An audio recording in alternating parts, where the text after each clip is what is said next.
Welcome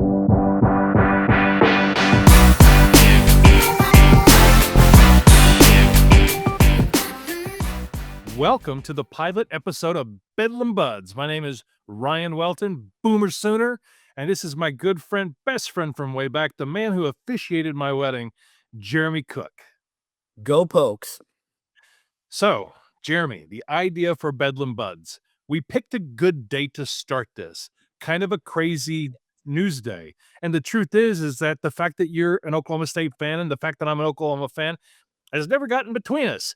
No. It's just sort of like OSU, you root for the Cowboys, I root for the Sooners. It is what it is, and it's always been what it's always been. And I'll tell the story sometime, or the first time you and I were at OSU together, because I saw some crazy things in Drummond Hall way back in '87 that almost lured me to Oklahoma State. Last, let's start with the news of the day. A perfect day for a pilot episode, but a sad day for the legacy of head coach Mike Gundy, who was essentially fired today. Some people said he's out after 20 years. KOCO, they just went out and said he was fired. I mean, I think we see the writing on the wall. What's your reaction, man, to all this? Well, I mean, the reaction is torn because Coach Gundy is the winningest coach OSU has ever had. He's the best football coach that OSU has ever had. There's no way around that. There's no way you can deny that. I mean, if you look at his record, if you look at what he's done, if you look at the longevity and his ability to stay 20 years in one program, that's kind of remarkable in and of itself. That longevity doesn't really happen. He's an OSU alum. He's an OSU grad, and he bleeds orange. So it's a sad day that the guy that only had two losing seasons out of all of his complete years at Oklahoma State, of all places, is now gone. So there's a lot of sadness involved with this. Unfortunately, that's the situation that we're in. And so, now what we do is we got to look forward. We got to look to what's next. But Mike Gundy himself, he's a terrific individual. He's a good man. And you hate to see somebody like that, be removed from their position. But we all know Coach Gundy's going to be okay. He's going to land on his feet. He's going to be all right. Hey, if anything, I think the future in TV is bright for him. Bob Stoops sort of showed that blueprint. I mean, Bob Stoops just turned 60 and Mike is 58. I think actually Bob Stoops just turned 65. But so a question for you on this front Okay. before we talk it up. On that real quick, remember Coach Gundy has done some of those, when they have a national championship game and they have a coach that does, coach speak while the game is going on a separate like ESPN channel or something. Mike Gundy has done that several times. And so you're exactly right. His career, if he wants to go into media, it's laid out. Right. And I think in a Pat McAfee world, he's gonna kind of be perfect for He's it. done a lot of Pat McAfee too. Yes, sir. All right, so let's just talk about how we got here, because I don't think it's just the 3-9 year last year, or just the 1-2 start, or the Oregon loss, or the loss to TU. Tell me, and it may seem like with the Oklahoma flag in the back that I'm completely biased, but I actually kind of look at this from a managerial perspective. And a lot of us who get older, it's tough to deal with change. The college football world has just changed so much. How much, in your estimation, do you think that just an unwillingness or inability to change and roll with the NIL times was his ultimate downfall? It's hard to say because looking at just what has been put out, that OSU did play a little bit of the NIL game this year. When you get rid of all the players that left, whether we got rid of them or whether they were gone, it doesn't matter. 60 to 65 new players are on this roster from last year. So they tried to play that game, and thus far the results haven't been there. So you don't know if it's an evaluation standpoint or a money standpoint, but I mean, it kind of makes you wonder how so many other teams buy. Look at OU. Last year, OU did not have a very good year for OU football. 7-6, I think, final record. And look at how much they've improved this year so far. And that's because you brought in some good players. Well, thus far, I mean, again, it's still too early to tell overall, but it doesn't look like quite a level of difference makers were brought in. And so on his inability, I don't think that's the case. I think Mike Gundy has that ability to play that NIL game, to go into somebody's house and, and lay it out there and lay the money out there, but also what Oklahoma State can offer. He's a very dynamic individual, and he does well with parents like that, with athletes. The desire is where I kind of wonder, having done it for so long. And look at how many coaches are getting out because of NIL and the transfer portal. I mean, that's what brought down Nick Saban and some of these other guys that were just didn't want to deal with it. And I'm not sure if again, you don't want to play couch psychologist, but how much did he put into that effort? Again, being an older, more established coach, sometimes change is hard. And but if you look at the results, there was a disconnect somewhere. I think this makes a lot of sense. An unwillingness to change. I mean, I've seen this in my own career. Um, I've always loved change. I used to work for a vice president of content. He's now in Atlanta now, who we used to just talk. I love change. Change doesn't bother me a bit, but not everybody's like that. In fact, I'm the opposite. I get uncomfortable when we're not changing enough, when it becomes too stagnant. It's not that I get bored. It's just I'm unwilling to not always try to be evolving, and the game has evolved so much. I have to admit, man, as a Sooner fan, and not a lot of Sooners will say this, I kind of feel bad for him because when you see your own demise coming as he had to have, and his Monday press conference, he kind of said, "I hope I get a." He didn't say it exactly like this, but he was saying, "I hope I get a chance to, see this through and correct it." It was too little, too late in the eyes of Chad Weiberg, who's just coming off of heart surgery. I'm is he was he under a lot of pressure, do you think, to make this move right now? I, you know, eh, I would assume so. Right. I have no knowledge of this, other than what we all can read on the internet, but my guess is he was probably under some pressure. And with the reported buyout, you know, clearly there had to be some moves going on behind the scenes to try and raise that kind of money, for that buyout. So that is not more than one man effort. So my suspicion is that there was some pressure applied. Now, ultimately, though, it's his decision. He is the athletic director, and with him and the president, ultimately it's their decision. So maybe not, but if you look at things in the big picture, you have to assume there was probably some kind of pressure. And to go mid-year, right now to make that move, I mean, it's a bold time to do it. Right. How much do you think, the interim was named today, Doug Meacham, Mhm. and, I mean, do you think he's being given a legitimate shot? I mean, what if he does really well? Could he be the guy? What do you know about Doug Meacham? What can you tell the fans of Bedlam Buds? By the way, I haven't even really introduced the name of the pod, Yeah. Bedlam Buds, because we're friends. We thought about Bedlam Buddies, but Bedlam Buddies, I was thinking of Bosom Buddies. It's a little weird. Yeah. But Bedlam Buds.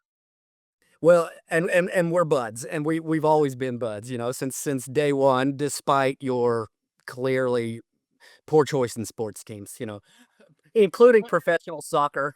Oh, right. It's not just this, it's Tottenham and Arsenal. We'll have to hop on here on Derby Day. We'll have to explain a little bit more for the uninitiated. Um, 100%. but you know what? Mason's a good guy.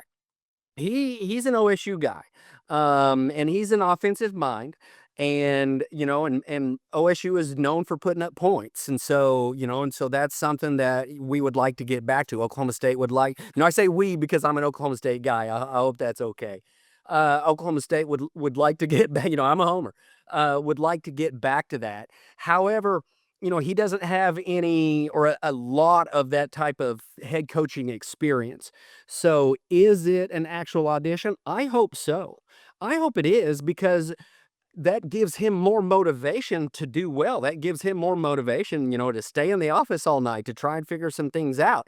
If he knows that he's auditioning for the job, if he even wants it. We we don't know. Some people are perfectly content being an assistant coach, which is great. We need that. But I hope it's a legitimate shot for him to prove what he can do and to, win a few ball games and to make that kind of impression. But at the same time, I hope that they are doing all their due diligence behind the scene and trying to find the overall best guy, whether he's an OSU guy or not, doesn't necessarily make him the best guy. So I hope they're doing the due diligence, and if they land on Doug Meacham, then that's who I'm going to support 100%. But I mean, this just happened today, so we're a long way from that. But I honestly hope it's a legitimate chance to see what he can do as an offensive mind to see how he can improve the team. So is he an offensive guy or was he more of a, oh, he's a wide receivers coach? You're gonna have Well, and he you, played tight end. yeah, he played tight end. Okay, did he play for OSU? I think so. All right, right on. Okay, so some of the names that have been bandied about out there include Zach Robinson. Every OSU fan, every OU fan knows who Zach Robinson is. He's the offensive coordinator for the Atlanta Falcons right now. One of my followers on YouTube on Oklahoma Memo said that actually the Oklahoma State gig would be a massive pay increase for him.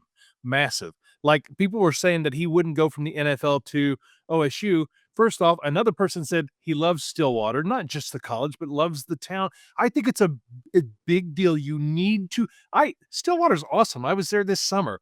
It's the first time I've been there in 30 years, but it's an awesome place. But you have to like that. Somebody had mentioned John Gruden. I'm like, I don't see him living in Stillwater. It's sort of like Belichick in Chapel Hill. But Zach Robinson, it would be a pay increase for him. He's very offensive minded. He was with the best of the Gundy teams. There's also Eric Morris, who's the head coach of North Texas. And by the way, before anybody says, Mean Green, what have they done? They've been 7-6 the past couple of years, 8-5. He built the Incarnate Word program in San Antonio, and now they're an FCS powerhouse. But also GJ Kinney, who's the head coach of Texas State, and then you got Ben Arbuckle at OU. And I'm going to be the first person to admit I think you have to have had head coaching experience before you take this gig, because being the head coach in 2025 in the NIL world is way more about being a CEO of a program. It's not like Eric Taylor and Friday Night Lights anymore. You're the CEO of the program, and it's more about who you are and the values you bring. And do you have sort of like that presidential managerial aura about you? The brio is what they call it.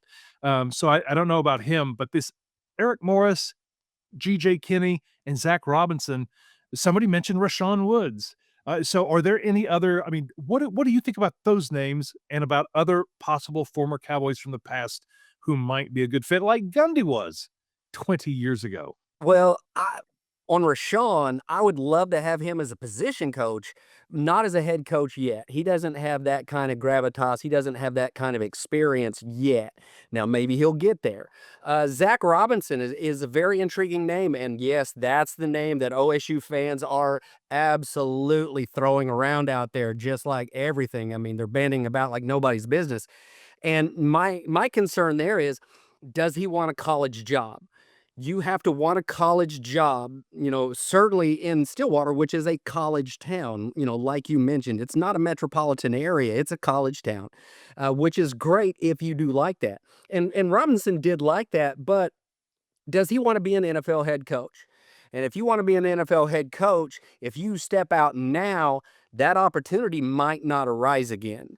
And certainly if you aren't, let's say worst case, you're not successful at Oklahoma State, then you basically are starting from scratch and working your way up again. So there's some concerns there. The pay rise is an interesting concept because that can buy a lot of loyalty. Um, and again, Robinson is an offensive mind. He was, one of the best quarterbacks to come through. Loves Stillwater as it really advanced in coaching, but most of it has been in the NFL. And he has worked his way up to an offensive coordinator in the NFL, and that's not an easy task. There are 32 of those jobs in the whole country, and he has one. And so you got to wonder what his desire is when it comes to that, and how could he recruit as an NFL guy, and that's where that college experience really comes in, and that's where if it was Robinson, he would have to rely on his staff to have a lot of college experience to be able to do that. A name that I'm interested in is the guy who just beat us, Lamb from Tulsa. Let me tell you, he's improved that program, and while they're probably still right now a middle pack in their conference team, you could see some absolute innovation on that offense that took place on Friday night when they beat Oklahoma State. And you could see that they had schemed very well and were very well coached, that Tulsa team. And so, that's an interesting idea to throw out there. Now, if I'm Tulsa, I'm giving that dude an extension tomorrow because schools are going to come calling. Where did he come from? Wasn't it in Louisiana somewhere? Yeah, I'm not 100% sure. I'm not 100% I'm sure. gonna look this here real quick. But to see him, that's kind of an outside of the box novelty idea. I mean, he got some talent in there, and the dudes that scored touchdowns for Tulsa were all former OSU Cowboys. Presley, Yeah. the running back. I mean, it was an interesting game on Friday for He was at East Tennessee State okay. before that Gardner Webb. That would be interesting. Of course, he would have been if he were to leave Tulsa for OSU after this year, he would have been at one place for 2 years in a row. But I agree, there's something about his vibe, not that we're vibes maxing college football coaches, but there is something to that. When you look at Lincoln Riley and Cliff Kingsbury, there's sort of like a prototype. Ben Arbuckle sort of has that prototype. Again, I'm not sold on Ben Arbuckle as the head coach simply because the NIL part of this is you have to be the administrator, not the administrator of it, because that's the GM and the Yeah. president. Every school's got a GM, but you're essentially the CEO of this business called your football team. It's just different than what it used to be. Well, and that's where Gundy struggled a little bit early on in this half of it, and maybe early on is a bad way to say it, but in the second half of his career is once it started going to the NIL and once it started going to the transfer portal and all of that, he needed to move more to a CEO type of position. And Gundy's a very hands-on guy. He's an offensive mind. He loves getting into that offense. And so I wonder if that might be a criteria for the next head coach is now Gundy was a CEO as well. He hired these coaches and he said, I've hired them to do a job and they need to do that job, which I absolutely agree with. If you're going to pay an assistant coach $500,000 to be your OC, he needs to be the offensive coordinator.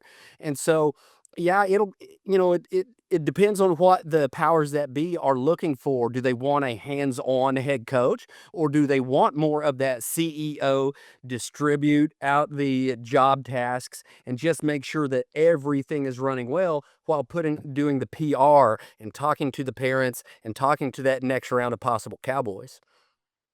Yeah. So, one of the things that intrigued me about what you just said there is that in the game between Oklahoma and Auburn on Saturday, Hugh Freeze was calling the offense for Auburn, hands on, and Brett Venables was calling the defense. It's like they tried the delegation technique and said, "This isn't working." Sometimes the best guy Russell Westbrook used to do this with the Thunder. The Thunder would be down by 15 in the 3rd quarter, and he would just say, "Screw it. I'm doing it myself.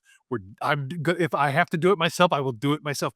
It's one of the things I loved about him, is just that sometimes you gotta do it yourself. But yeah, no, I totally get you. So Saturday, Oklahoma State's playing Baylor. They got them at home. I think just from afar, I think the crowd is going to be real responsive and real excited about seeing what Doug Meacham and this version of the team. It's the same players. What do you think that he might do different? What do you think we might see differently out of the Cowboys on Saturday? I think you're going to see more of that second half offense. And by that, I mean, do more rollouts, do more strengths to what Floors has. And, I hope the crowd is responsive on Saturday. They dang sure better be because a lot of people were calling for this to happen. And I don't, I'm, you know, and I'm not saying I agree or disagree because that's above my pay grade. but a lot of people are calling for this to happen, including this whole student section, which is embarrassing as all get out. But this needs to be mentioned. They were chanting "Fire Gundy" at one point. It didn't go very long because people shut it down, but there was 2 or 3 of those cheers where you could hear it. I was on the field and you could hear it. And to me, absolutely inappropriate, and you should not do that. So those people better show up and they better cheer on the Pokes because they've gotten what they wanted. And if you don't now support this team, and if we lose on Saturday and then they get mad about it, well, you got what you asked for, and you're going to have to live with the consequences. So the crowd better show up and they better be rowdy and they better support the team the whole time, because, again, so many people were calling for this. Now, again, offensively, I see us doing a lot more of that second half defense. The second half, Oklahoma State looked like a more of a competent football team if they could catch passes. And that's not the quarterback's fault. That's not the coach's fault. That's not the OC's fault. So I think we're going to see more rollouts. I think we're going to see more downfield throws. There's still going to be that side to side because you got to get 2, 3, 4 yards at a time. I think we're going to see a slightly different scheme when it comes to the running game as well. But I think it's going to start with the quarterback. It's going to start with Flores. Flores and Haney have some of the same skills, but not exactly the same. And so Haney, who got hurt, who was the original starter, got hurt, was more direct with his runs. Flores needs to roll out, is what it seems to me, and hit those corners. And that's what they started to do more in the second half. And I think we're going to see that. Give him a run pass option because he's good enough to get you 5, 10, 8 yards. Okay. Or hit that intermediate pass. And he is now getting more confidence. What another people don't understand is he hadn't played ball for 2 years. He has been hurt for 2 straight years, and this is his first snaps. His first start was at Oregon. I mean, you talk about a trap, right? And plus, Oregon was mad. you know, Right. When is Haney back? um, it might he broke something in his foot, so Oh, I don't know. yeah. I mean, it could be 3 weeks. Originally they were like 5 weeks, and I was like, "There's no way." And now it could possibly be season ending. Right now, nobody knows. How does his body respond? How does his mind respond? It's just way too early to tell. So let me ask you this. Let me switch just a scooch. What about the Sooners' injured quarterback? Mateer comes out today. I mean, of all the craziest things, I think OU was trying to sneak that under the radar with everybody so worried about what's going on at OSU. They tried to sneak that under the radar. So, I think they were hoping for the best.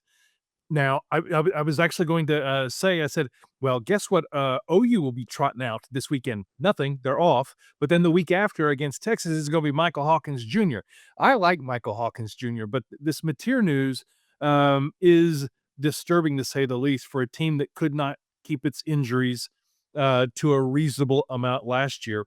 It's I hate it for John Mateer. I have to admit, it's so my brothers and I, John and Charles, them. We have discussions all the time about quarterbacks. They didn't like Dylan Gabriel at all. I love DG, love Dylan. I thought he was a gamer. I love the way he threw the ball. I'm not the biggest Mateer fan in terms of his mechanics. It bugs me. The He whole reminds me of Baker. his not his throwing. It's Well, not everything else. Now, not his throwing, but everything else. He's a winner, and Baker's a winner. Baker no, no, should not be as good a quarterback as he is. a winner, but Baker has swagger.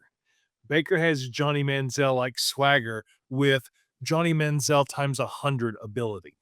So it's, but I mean, I feel bad for him. I mean, I'm a fan of all the guys on OU. There's no doubt about that, and I'm not glad this happened to him. But it's, I just, I'm interested to see what Michael Hawkins does. Yeah, he's more of a runner. I'm eager to see what Ben Arbuckle does in terms of adjusting. He's only coached, a guy who went number 1 in the draft in Cam Ward and John Mateer, somebody who is going to play in the NFL eventually, who a lot of people remind of Justin Herbert. I almost called him Okay. Bobby Bear in the 80s. But Those Saints. yeah, right. I'm very eager to see what he does with Michael Hawkins. But again, it was a shock, a middle of the week shock. It's sort of like, whoa, okay, we have aspirations, we're trying that trick play. It has a lot of people on, the Auburn fans were not real happy with that. We pulled out all the stops to beat a team with the eye at winning the But SEC. understandably so. If I'm an Auburn fan, I'm mad. Right. Well, and I didn't love the play either. But you're thinking we might have a shot at going to the playoff, and then all of a sudden, nope, womp womp. Well, it depends on how long he's out. If he's only out the 3 weeks that they're saying, he should be back for the Red River rivalry. I've heard 4 to 6. That's it, man. That's a fast comeback. Same thing with Haas Haney. It's Well, and in fact, the actual OU athletics press release said they hope that he comes back sometime this season. um, well, and see, and that's a shame because the way OU is playing and the way the schedule lays out, there's a shot there. However, don't discount Michael Hawkins Jr. I think that dude's actually better than what people are going to think. I think there's going to be a drop off. There's going to be a little bit of a drop off, but how many years in a row have non OU fans said, well, they can't find a better quarterback than Baker? Oh, it's Kyler. They can't find somebody as good as Kyler. Oh, it's Jalen. I mean, next man up. And at any place, the quarterback position at OU has shown next man up can be that guy. I mean, I'll take you back to before we first met. We met in Henrietta, Oklahoma, in the spring of 1986. But before that, in the fall of 1984, a year before, no, it was 85, 84, 85, one of those falls. Aikman and Holloway. From our hometown, from Henrietta there, breaks his foot, hand, whatever he broke. And then Jamel Holloway, hello, Jamel Holloway comes in. And then Barry says, we're going back to the wishbone. Wins the national championship. Holloway, one of the best wishbone quarterbacks to ever coach the Oklahoma Sooners. And that's just, he stepped up. It was next man up. And so I hope to see that. I hope Arbuckle adjusts what he's doing to take advantage of Hawkins's talents and not try to put Hawkins in there and mateer him. Well, and that's what was kind of what I was saying without saying when it comes to the OSU quarterbacks is that it to me, and again, I'm not the expert. To me, being on the field, it looked like they were calling plays Haney type of plays that were a little bit more direct, not the type that work for floors. And that's in that second half. They finally made that adjustment and OSU started to move the ball. Now, you got to settle in with your quarterback and, all of that. But I mean, that's exactly right. If the coaching staff can adjust a little bit and play call for this talent as opposed to this talent, you're a light year ahead. Right. It'll be interesting. Kent State in 2 weeks, I don't think is going to be much of a contest, and I think it will make OU fans feel really good after the Sooners win 61-10. It won't even be 10; it'll be 61-0. If Auburn could only score 17 against the OU defense, if Michigan could only score 13, the flashes they're 3. Give them 3. 61. No, because the fourth teamers, all the walk-ons are going to get to play. And they're going to try and make a big play, and somebody's going to give up an 80-yard touchdown. Fair point. A guy who's a chemistry major is going to come out there and give up an 80-yard run to some guy who'll end up being an accountant. That's So exactly. yeah. So interesting times. We start this podcast on a day when everything's happening, from Mike Gundy being let go at OSU to John Mateer, that news, which I hate as a Sooner fan. Although I will tell you, I am a Pollyanna to a T. I always see I'm an optimist. I'm very excited about Michael Hawkins. His dad is super active on Twitter. I hope they're ready to bring it. I hope because his first big game is going to be against Texas. Well, and Dad, you don't get any bigger than that. I mean, certainly at OU, I mean, that's the game. Luckily, Texas is showing a lot of flaws. And OU has 2 weeks, these 2 weeks to get him all of those first team snaps. And, maybe that's another reason why they announced it. So when people see him getting all the 1 snaps, there's no rumors or anything. Plus then the warm-up game, against Kent State. And then you got that big rivalry to where let's see how the kid handles the pressure of the Red River rivalry. So let me ask you, it's when it comes to the Red River rivalry, I don't mind trickery. I like trick plays, gadget plays. I loved it when Leach put out the fake plays out there and the Longhorn defensive coaches bought on it and they look like the They Keystone. up. Yeah, for the 1999 game. Now, of course, that was a game that the Sooners also ended up losing 38-28. The Sooners got out to a 17-0 lead, but I wasn't a big fan of the play with Satania on Saturday. I wasn't a big fan of it. It turns out that the coaching staff had to ask the SEC officials about it before the game in the pregame meeting. And as some of the commenters on my TikTok have said, if you got to ask about it, it might be a little shady. Because it's in the video, you see Satania. It's not like he's running off the field, but he's lining up way, way far and getting approval from whoever the side ref is. It was designed to deceive the other team, as are many trick plays and gadget plays. I get it, but it just felt to me like this was an attempt to flout the rules. What about you? Well, that was my initial read, is that I was looking for a flag. I was like, you cannot use the substitution rule in that way. You know, you cannot disguise a substitution like that. And so, to me, just as a neutral in that sense, I was surprised that there weren't flags, and maybe because they had addressed it ahead of time. But even post, I thought some had come out and said, maybe that play maybe should not have been allowed. But they did. It was the SEC officiating crew. They have their own X channel, Twitter. They came out and they issued a statement. Now, the thing about the substitution rule, there was no substitution on the play before, and technically it wasn't a substitution. But what you're saying and what I'm saying is he was acting as if he were to be substituted, which again, the Auburn defensive coaches have to sort of pay attention to that. But if it looks like he's just limping off the field from upstairs, then you're thinking that's what he's doing. Instead, he stops and says, "Am I good?" Now he's wide open. I thought that didn't feel right. I just, it's not Astros level cheating by any means. It's not Michigan level cheating. But I will tell you, as an OU fan, as diehard as I am, if that type of situation were to ever happen, like what the Astros and what the University of Michigan did, I would be hard pressed to continue rooting. This again, I just thought stylistically scored low points for me. Well, and it left too much up. It left too much up to the imagination. It left too much up to people's interpretation. And we all know people are going to spin it into the negative. And part of me is, yeah, that's a bad play. It should have been a flag. It's illegal.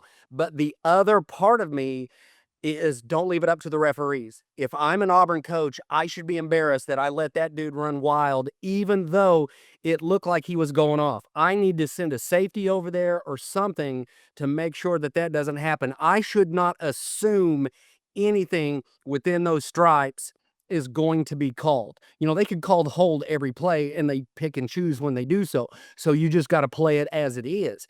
And so the Auburn defensive coaches should have sent somebody over there, even just to tail the guy, because maybe just even sending somebody halfway there, maybe they don't throw that pass because you have a guy in the middle to intercept or something. So while I do think it was kind of like you, maybe not dirty, but kind of a gray area play, but the Auburn coaches should have also prevented that. They should have been on the ball to send somebody over there. Don't leave it up to the referee. Completely agree. Extreme ownership. Also, I'm glad we scored. Whatever, Sooners won is what it is. Ended up being the difference in the game. But in baseball, you do that, and the next time you come up to bat, there's chin music. I don't know, man. No, I understand. I understand the dilemma. But again, so part of me is saying flag, part of me is saying defense should have adjusted. I don't know, man. I completely agree. All right, what else is on your mind? First Well, episode. I want to point out that not only are we fans and supporters of Oklahoma and Oklahoma State, as we are alumni. We both have graduated from these institutions.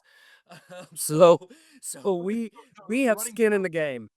The running joke about a lot of OU fans is there's a lot of them who don't actually have degrees from the school, and that's fine. For whoever you want to. Oh, no, and Right, and I've never played for the Cleveland Browns or the Dallas Cowboys, but, I've never played for Arsenal, but they're my team, That's right. Uh, Oh, and I should know my other flag up there, the Sun Devils, Arizona State. My master's degree is from Arizona State, so I get to root for the Sun Devils. Of course, I 100%. my skin is not in the game emotionally like it is with OU.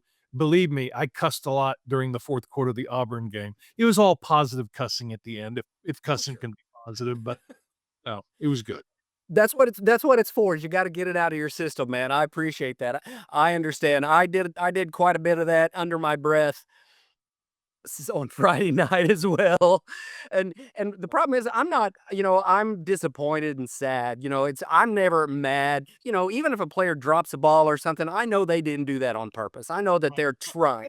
But the thing that, at our age, we realize, and this is why I'm not on Twitter during the games making comments about 19-year-olds. They're kids. They're kiddos.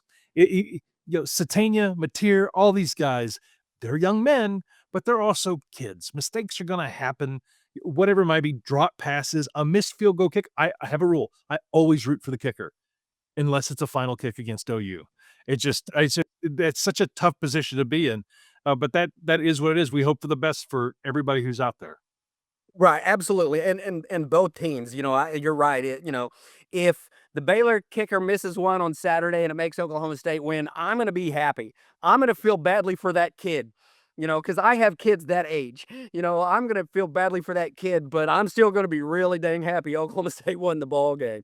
So I Uh, understand, yeah, and again, that's what fans need to remember, is that this is good discussion, this is good talk.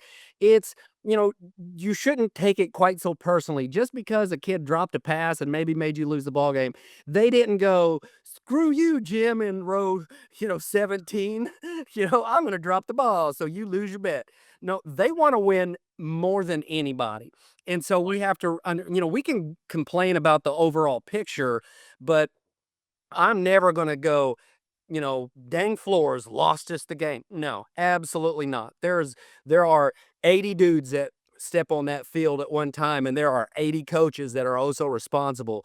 And so it's never up to one. And so, I hope that fans realize that, we're going to be positive on this. We're going to talk about the good things. Now, we will have to, OSU has 1-2 and has not looked very good. That's just being honest. That's not being negative. That's just being honest. And so we're going to be honest, but I like our attitudes toward this, and that's one of the reasons why we get along so well. Is that we're looking for the best for everybody, as long as my team comes out on top. That's 100%, man. So, by the way, we're not just going to talk football. This whole concept is going to be about all of the other sports, the non-revenue generating sports, your basketballs, your golf, tennis, soccer, baseball, softball, all of it. But it's gonna Wrestling. wrestling, and which at some point we are going to have an episode where you explain to me, the non-wrestling guy, actually how that's scored, so I can actually watch it and understand it. But those will Sure. be for future episodes. We're going to try to keep these to 30, 45 minutes. We're calling this Bedlam Buds. So those of you who see this, go ahead and like and subscribe and follow wherever you are now. Eventually, we'll have our own place out in the ether for this. But for right now, it's going to live on Oklahoma Memo on YouTube. There'll be its own podcast, Bedlam Buds. That's what it'll be called. Final Mhm. words. Well, and once we get our own set up, um, we should be able to move these videos, so those who want to go back and watch from episode 1 on that other channel will be able to catch back up. You bet. Yeah. No, I'm excited. I'm looking forward to it. And my goodness, what a day to start this thing. Right. Well, you remember Nightline, this is so nerdy. Nightline was started because of the Iranian hostage crisis. That's Now, right. that's a downer. I just ended on so yeah, but it lasted for what, 30, 40 years. Yeah, So, absolutely. all right. It's been good talk. Yes, sir. All Hey, right. and as much as I love you, I still gotta say it's go Pokes. Boomer sooner. All right. We'll see y'all.